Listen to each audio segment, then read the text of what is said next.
오늘은 숨겨진 의도, 독이 든 사과라는 말씀 제목으로 하나님의 은혜를 나누도록 하겠습니다. 이 마태복음의 배경을 조금 알아야 여러분이 이 말씀을 조금 더 쉽게 이해할 수 있는데요. 이 마태복음은 누가 썼을까요? 마태가 썼습니다. 마태의 직업은 세리. 굉장히 설교를 잘 들었네요. 저번 그 폐예배 때 설교를. 레위 무슨 일을 했었죠? 그 사람이 세관이었습니다. 세리였고요. 레위였고 마태였습니다. 자, 마태복음을 읽는 대상, 마태복음을 봐야 될 대상이 있었어요. 이걸로 봐야 될 대상 누구였냐면 유대인, 바리새인, 서기관, 종교 지도자들, 선민의식을 가진 사람들. 야, 이스라엘, 우리는 니네들이랑 달라. 우리는 선택받은 사람들이야 라고 생각했었던 그 사람들이 마태복음을 읽는 사람들이었습니다. 마태가 그 사람들을 위해서 이거를 썼어요. 자, 신앙이 없는 이들이 아니라 신앙이 있는 이들인데 잘못된 신앙을 가진 이들, 꼰대 마인드로 신앙생활을 하는 자들, 말로만 야, 너 이거 이렇게 해야 돼, 너 그렇게 생활하면 안 돼, 이렇게 신앙생활하는 바리새인과 서기관들, 하나님의 말씀을 잘 알고 있지만 그렇게 살지 않는 그 사람들, 겉으로는 믿음이 있지만 속내는 시커먼 사람들, 그들에게 하는 말씀, 마태복음. 자, 우리가 이제 신앙, 믿음이 막 자리 잡는 이 시기 가운데 저렇게 되어질 수 있어요. 신앙이 없는 거가 아니라 이제 신앙이 막 생겨나면서 뭔가 잘못된 신앙을 가질 수가 있는 환경에 우리가 놓여져 있어요, 이제. 그리고 꼰대 마인드로 야, 나는 이렇게 살았는데 야, 너는 이거 안 되는 거야. 이렇게 살아야 되는 거야.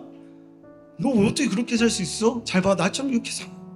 기도도 이렇게 해야 돼. 막 이렇게 꼰대처럼 얘기하는 그런 믿음이 될 수도 있고, 겉으로는 믿음이 좋은 척하면서 막 할 수 있지만 속으로 혼자 있을 때는 그렇지 못한 신앙생활을 하는 그런 신앙생활의 어떤 믿음의 겉바 속촉의 삶을 여러분들이 이제 살아갈 수가 있다. 겉모습하고 속이 완전 달라. 제일 싫어하는 사람이죠. 혹시 여러분 그런 사람 좋아합니까? 아니, 싫어하죠. 겉으로는 굉장히 좋아 보이는데 속으로는 흑심을 품고 있어. 자, 그런 사람들에게 하나님이, 그러한 우리에게 하나님은 무엇라고 말씀하시는지 오늘 살펴보자, 이겁니다. 그래서 진짜 하나님 원하시는 모습으로 우리가 한번 살아가 보자, 요거죠. 요게 오늘 말씀의 기본 베이스입니다. 기본 베이스로 한번 우리가 말씀을 좀 더 직관적이고 좀 더 쉽게 풀어서 한번 이야기를 나눠볼게요. 여러분들 삶에서 초능력 있다면 딱 이 초능력 갖고 싶다 생각할 겁니다. 뭐냐면 다른 사람의 생각을 내가 읽을 수 있는 능력. 저는 그걸 갖고 싶습니다. 도저히 여러분들 무슨 생각하는지, 영민이가 무슨 생각하는지 알 수가 없죠. 알 수만 있다면 너무 좋을 텐데 알 수가 없어. 이 능력이 이성과의 관계뿐만 아니라 사회생활에서 너무 필요하죠. 학교에서도 교수님의 생각을 내가 읽을 수 있다면, 문제자의 의도를 내가 읽을 수 있다면 난 애 뿌리고 장학금 받고 사회생 나갔어도 샤바샤바 이렇게 상사한테 생각을 읽고 이걸 원해? 그런 사람은 뭐라 그러죠? 센스 있는 사람 딱 될 수 있는 거예요. 사회가 원하는 사람. 너무 어마어마한 능력이지 않을까? 난 그 능력을 갖고 싶다. 근데 그 능력이 없다. 근데 그 능력, 여자의 마음도 여자의 생각도 읽을 수 있는 능력이 있으면 참 얼마나 좋을까 생각했습니다. 그런 영화도 있습니다. What Women Want라는 영화가 있는데요, 멜 깁슨이 나와서 하는 영화인데 여자의 마음과 생각을 다 읽어요. 너무 부러웠습니다.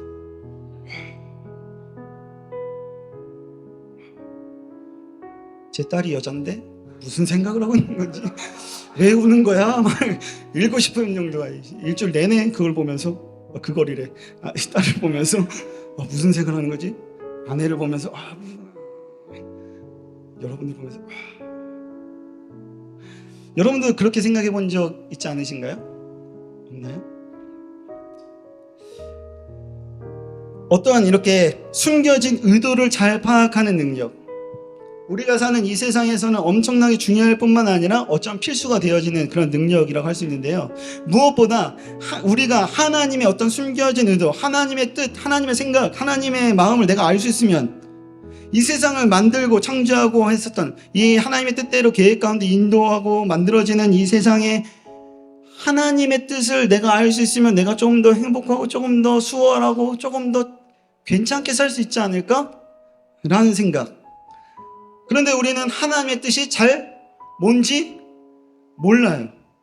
명확하게 아는 사람 알 수 없죠.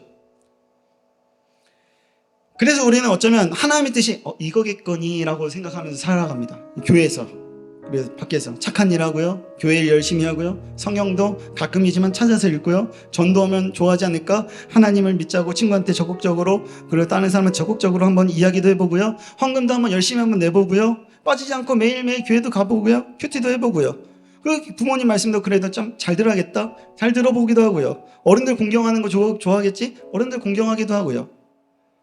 이것이 하나님의 원하시는 뜻이라고 생각하면서 우리는 그렇게 하면 마치 믿음이 좋은 크리스찬으로 스스로 합리화시키면서 어쩌면 주변에서 그렇게 부채질해요. 교회에서 야 그렇게 하면 쟤봐 쟤 착한 애들이야, 쟤봐 쟤 얼마나 좋아, 믿음이 엄청 좋아 보여, 쟤봐 금요일에도 오잖아, 믿음이 엄청 좋은 거야, 막 이렇게 생각하면 부채질.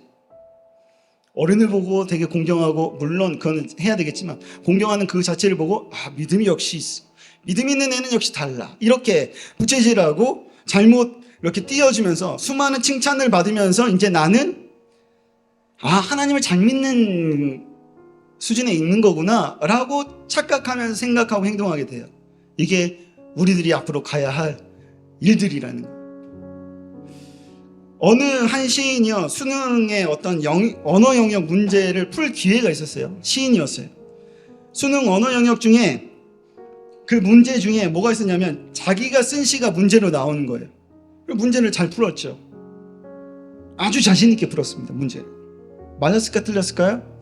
틀렸으니까 얘기했겠죠. 틀렸습니다. 자신이 쓴 시의 의미를 누가 잘 아냐면 내가 잘 아는데, 문제를 낸 출제자의 의도는 그게 아니었던 거예요. 그래서 출제자가 자신의 임의로 해석한 그 해석한 의도에 맞춰서 이거 내 생각을 맞추면 정답, 틀리면 땡, 이렇게 되는 거죠.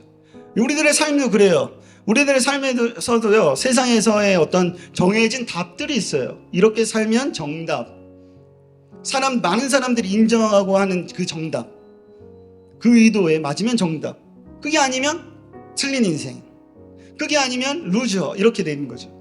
그런데 생각해 보세요. 이 세상을 만든 건 그 사람들이 아니라 하나님인데, 하나님의 창조주 하나님의 생각과 뜻, 그 의도를 아는 게 정답이었다. 근데 그 정답대로 사는데 세상은 자꾸 그 정답이 아니라고 얘기하니까 나는 혼란스러운 거죠. 어떻게 살아야 되는가? 우리가 하나님의 뜻이라고 생각했었던 모든 행동들, 어쩌면 문제를 낸 출제자 그의 의도가 내 의도가 될 수 있어요. 쉽게 말해서 이게 하나님의 뜻이라고 생각해. 나는 늘 정장을 입고 오는 게 하나님의 뜻이라고 생각해. 하나님이 좋게 보실 거야. 이건 내가 낸 의도, 출제자. 하나님은 달라, 생각이. 이렇게 될 수 있는 거죠. 진짜 하나님의 뜻은 따로 있는데 우리는 우리 나름대로 해석하고 다시 문제를 만들어서 풀려고 해요. 지금 우리가 막 하는 행동 하나하나, 신앙생활이라고 믿음이 있는 행동이라고 하는 것 하나하나가 정말 하나님의 뜻에 맞는 걸까, 우리는 되짚어 봐야 돼요. 오늘 성경에서도 우리가 아무리 하나님의 일을 한다고 하고, 심지어 기적을 베풀고 막 병든 사람을 고쳐주고 죽은 사람을 살리고 귀신을 내쫓는 일을 할지라도 그 의도가, 숨겨진 의도가 하나님의 뜻이 아니라면 뭐라고 얘기하냐면 거짓 선지자처럼 행동하는 거예요. 그 모습을 보고 하나님은 나중에 심판할 때 우리를 뭐라고 얘기하냐면 난 너 모른다라고 이제 선포하게 되는 거죠. 하나님이 우리에게 하나님의 의도에서 벗어난, 하나님의 뜻에서 벗어난 모든 것을 지금 성경에서는 뭐라고 이야기하냐면 불법, 한 글자로 죄, 이렇게 이야기합니다. 죄는 관역에서 벗어난 화살과도 같다고 이야기했죠. 하나님이 원하시는 뜻에서 벗어난 모든 것은 사실상 죄예요. 하나님이 원하신 대로 살지 않는 것, 하나님 뜻하신 데에서 조금 벗어난 것은 다 죄라고 이제 성경에서 이야기하는 거예요. 그 모습이 다른 사람이 보기에, 세상이 보기에 아무리 선하게 보이고 아무리 좋아 보여도 그 하나님 원하신 뜻대로 살지 않는 것은 죄. 라는 사실. 아무리 좋은 결과가 나타날지라도 그 과정에서 숨겨진 의도와 숨겨진 뜻이 하나님이 아니면 잘못된 거다. 이거를 고민하다가 창세기에 딱 요 말씀이 생각났습니다. 창세기에 선악과가 있었습니다. 선악을 알게 하는 나무. 모든 것 에덴 동산 다 먹을 수 있는데 그것만 먹지 마 이렇게 얘기하는 나무. 그래 아담과 그걸 먹지 않았습니다. 그런데 사단이 야 저거 먹어도 돼. 그러니까 그때부터 아담이 뭘 생각했냐면 보암직도 하고 먹음직도 보였어요. 그런데 그것을 하나님 뭐라 그랬어요? 먹지 말라고 말씀했어요. 말했어요. 눈에 보이는 것 너무 좋아 보이고 내 생각으로 내가 판단해도 너무 좋은 것 같은 생각과 판단이 있는데 그 이면에 우리는 뭘 발견해야 되냐면 하나님의 말씀을 발견해야 돼요. 그래서 사단의 유혹에 그렇게 되어야지만 사단의 유혹에서 우리가 벗어난 인생을 살아갈 수가 있어요. 우리는 기억해야 돼요. 하나님은요 보기 좋은 것을 원하는 게 아니라 하나님은 말씀을 기억하고 하나님의 뜻을 늘 생각하는 사람을 원해요. 한 어린아이가 있습니다. 저기 예쁘장하게 생긴 어린아이가 있어요. 이렇게. 너무나도 귀엽고 너무나도 예쁜 어린아이예요. 너무 예뻐서 그 아이에게 다가가서 아이스크림을 사주고 싶은 마음이 생겼어요. 아이스크림 사줘. 아이스크림 사 먹으러 가자. 그래서 데리고 아이스크림을 사주러 갔어요. 그런 어린 한 아이. 그리고 길가에 어떤 한 노숙자가 이렇게 있습니다. 노숙자가 있었는데 노숙자에게 내가 맛있는 도시락 하나를 뭔가 대접해주고 선물을 해주고 싶은 마음이 생겼어요. 지갑을 탈탈 털어가지고 도시락 하나를 사서 맛있게 먹으라고 선물해줬어요. 노숙자는 너무나도 감사하다면서 도시락 하나를 정말 맛있게 먹었습니다. 자, 이 한 어린아이와 노숙자에게 행동했었던 이 행동은 선해요, 안 선해요? 선한 행동이에요. 좋은 애라는 거예요. 그런데 이 이야기 속에 숨겨진 의도가 있다는 것을 안 순간 이 선함이 완전히 역전됩니다. 너무나도 예쁘게 생긴 그 아이에게 아이스크림을 사줬어요. 슈퍼로 향했고 아이는 아이스크림을 홀짝홀짝 맛있게 먹고 있었어요. 저는 이 아이를 데려갈 거예요. 너무 예쁘니까요. 노숙자가 있었습니다. 도시락을 맛있게 먹는 모습을 보니까 너무 흡족했어요. 왜냐하면 이 노숙자에게 도시락을 주고 저는 노숙자의 주민번호를 받았거든요. 이 주민번호 대포통장 만들고 거기에 내 비자금 숨겨놓고 주민번호 팔고 막 이렇게 할 거예요. 어떤가? 아무리 좋은 모습으로 보인다고 할지라도 그 숨겨진 의도가 올바르지 않으면 좋은 모습이 사악한 모습으로 변하게 돼요. 숨겨진 의도와 뜻이 분명히 우리는 어떻게 해야 되냐면 선해야 돼요. 그래야 거기서 비롯된 모든 말과 행동 그것이 선하다 할 수 있다라고 이야기할 수 있죠. 우리는 살면서 눈에 그저 보이는 것에 집착하면서 결과에 집착하면서 살아요. 무엇이 어찌됐든 그 결과가 선한 것이라면 모두에게 유익이 되는 것이라면 피해가 최소가 되는 것이라면 어떤 결과라면 과정이 어떠하든지 중요하게 생각하지 않아요. 그런데 하나님은 그렇지 않다. 하나님은 어떤 결과에 집중하고 있지 않다. 보세요. 성경에 이렇게 나옵니다. 하나님이요, 이성적으로 한번 생각해 보세요. 하나님이요, 능력 위에 능력이 있는 진짜 능력자 하나님이라고 생각해 봅시다. 모든 창조물을 다 만들었어요. 마음껏 자기의 계획대로 움직여요. 당연히 하나님은 좋은 결과를 만들겠죠. 내 거니까. 자, 하나님이 직접 일하지 않고 하나님이 만든 인간을 통해서 하나님이 일해요. 성경에도 많은 성경 인물을 통해서 일했어요. 기적이 나타났고요. 한 나라를 세웠고요. 구원을 이루었어요. 자, 아브라함을 통해서 한 민족이 시작됐어요. 아브라함 한 사람을 통해서. 모세를 통해서 한 나라가 노예에서 구출이 됐어요. 다윗을 통해서 한 나라가 엄청난 나라로 만들어지고 세워졌어요. 중요한 것은 굳이 아브라함이 아니었어도, 굳이 모세가 아니었어도, 굳이 다윗이 아니었어도 하나님은 이러한 것을 충분히 할 수 있었어요. 근데 왜 굳이 아브라함을 선택했고, 왜 굳이 모세를 선택했고, 왜 굳이 다윗을 선택했을까? 하나님이 있잖아. 굳이 내가 아니어더라도 충분히 좋은 결과를 만들어낼 수 있어요. 그런데 하나님은 왜 굳이 나를 통해서, 나를 사용해서 어떤 결과를 이루게 하려고 하실까? 하나님은 결과가 중요한 게 사실 아니었다. 이미 결과는 정해져 있다.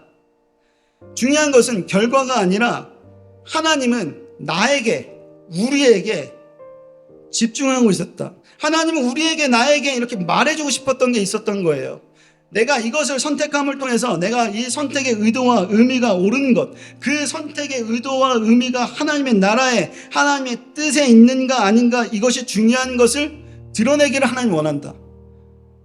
너무 헷갈렸나요? 자, 내가 병을 고쳐. 왜? 내가 귀신을 쫓아내. 왜? 내가 하나님의 선지자 역할을 해. 왜? 내가 여기 앞에서 사역자로 말씀을 선포해. 왜? 우리의 행동과 모습, 능력을 드러내. 왜? 그 의도가 뭐야? 왜? 하나님은 지금 거기에 집중하고 있어요. 여러분의 착한 일을 왜 해야 돼? 여러분들 예배를 왜? 여러분 찬양을 왜? 여러분 교회 왜 열심히? 왜? 여러분이 열심히 해야 하는 의도는 딱 한 가지밖에 없었어요. 아브라함을 통해서 하나님이 드러났고요. 모세를 통해서 하나님의 역사가 드러났고요. 다윗을 통해서 하나님의 나라가 세워졌어요. 여러분을 통해서 하나님이 드러나면 여러분들 통해서 여러분들의 마음, 여러분들의 안에, 삶에 하나님의 나라가 세워지고 하나님의 민족이 세워지고 여러분 통해서 그것이 세워지리라 믿어요. 여러분들이 어떤 마음과 어떤 중심으로 세워져 있는가, 그걸 왜 어떤 행동을 하는가, 왜 그렇게 말을 하는가, 왜 그렇게 살아야 하는가, 여기에 하나님은 집중되어 있고 여러분들을 하나님의 사람으로 세워지기를 원하고 계시다. 결국 하나님은 내가 아니더라도 일하세요. 결과는 뻔해요. 선하게. 근데 왜 굳이 여러분들을 사용하고자 하시는가? 여러분들을 더 중요하니까. 여러분들 세워지는 게 한 나라가 세워지는 거고, 여러분 세워지는 게 한 민족이 세워지는 거고, 여러분 세워지는 게 하나님의 나라가 세워지는 거니까 하나님이 그렇게 생각하시는 거예요. 자, 여기 제가 이 앞에서 장을 봤습니다. 제가 사과를 사고 싶었는데 사과가 없었어요. 그래서 딱복이 있더라고요. 샀습니다. 자, 하나는 농약이 처발처발돼 있는 거고요. 하나는 깨끗이 씻어진 딱복이에요. 자, 뭐가 농약 친 딱복일까요? 오른손? 왼손? 자, 한번 정해봅시다. 제가 드릴게요, 그거를. 자, 이 농약, 이게 아니다. 이게 농약? 이건 아니다? 그럼 이거를 한번 먹어볼까요, 여기서? 씹어가지고. 우리가 왜 주저주저하죠? 자, 이게 농약이 묻어있는지 안 묻어있는지는 먹어봐야 알 수 있죠. 자, 이 사람이 하나님의 사람인지 아닌지는 여러분들 삶에서 드러나야 알 수 있는 거예요. 아, 얘가 농약이 처발처발 돼 있는 거였구나. 그 모습을 성태가 먹고 배가 아프면 이게 농약이었구나, 이렇게 아는 것처럼 여러분들 삶을 통해서 얘가 진짜 하나님의 사람이었구나. 하나님이 그걸 원하신다. 하나님은 나중에 가져가세요. 4개 있습니다. 하나님의 마음과 하나님의 뜻은요, 우리의 삶을 통해서 드러나게 되어져 있어요. 그런데 겉으로 드러나는 거 말고 거짓 선지자처럼 선포하고 두 손 들고 기도하고 막 우리가 막 여기서 뭔가 보여질 수 있어요. 근데 그거 안에 왜 그렇게 하는지, 바리새인이 그렇게 시장의 중앙에서 손 들고 기도한 이유는, 무대 앞에서 나와가지고 막 이렇게 기도하는 이유는, 클럽에 가가지고 무대 난입해가지고 막 춤추는 이유는 주목받고 싶은 거잖아요. 바리새인이 딱 그랬습니다. 자, 봐라, 나는 죄가 없는 그런 사람이다. 그러니까 내가 죄가 없으니까 내 말 잘 들어야 돼. 이거였습니다. 가스라이팅. 이렇게. 그 의도는, 하나님의 숨은 의도는요, 여러분 통해서 하나님이 드러나는 것이었어요. 여러분 통해서, 삶을 통해서, 말을 통해서, 행동을 통해서 하나님이 드러나는 것. 그걸 여기 교회에서 연습을 해야 돼요. 우리 안에서 돼야 나가서 할 수 있는 거예요. 우리 안에서 서로 사랑하고 하나님 마음으로 서로 바라볼 줄 알고, 이야기할 줄 알고, 위로할 줄 알고, 같이 기뻐하고 슬픈 이들 같이 눈물을 흘릴 줄 알아야 나가서도 가능한 거예요. 여기서 하나님의 이 교회에서 한번 연습해보자. 여기를 한번 하나님의 나라가 되도록 그런 마음으로 서로 한번 사랑해보자. 여기서 돼야 나가서 할 수 있다. 여러분은 여기서 훈련을 해야 된다. 나가자, 이거예요. 근데 우리는 이제 앞으로 훈련을 할 거예요. 여기서 하나님의 사랑을 마음을 전하는 훈련, 찬양을 하는 훈련, 기도를 하는 훈련, 하나님의 마음으로 서로 사랑할 수 있는 훈련, 그 훈련을 우리가 이 자리에서 이루어나가기를 간절히 소망합니다. 숨은 의도, 보기 드문 사과를 보고 현혹되지 마시고 하나님의 뜻대로 살아가는 저와 여러분 되어지기를 간절히 소망합니다. 기도하도록 하겠습니다.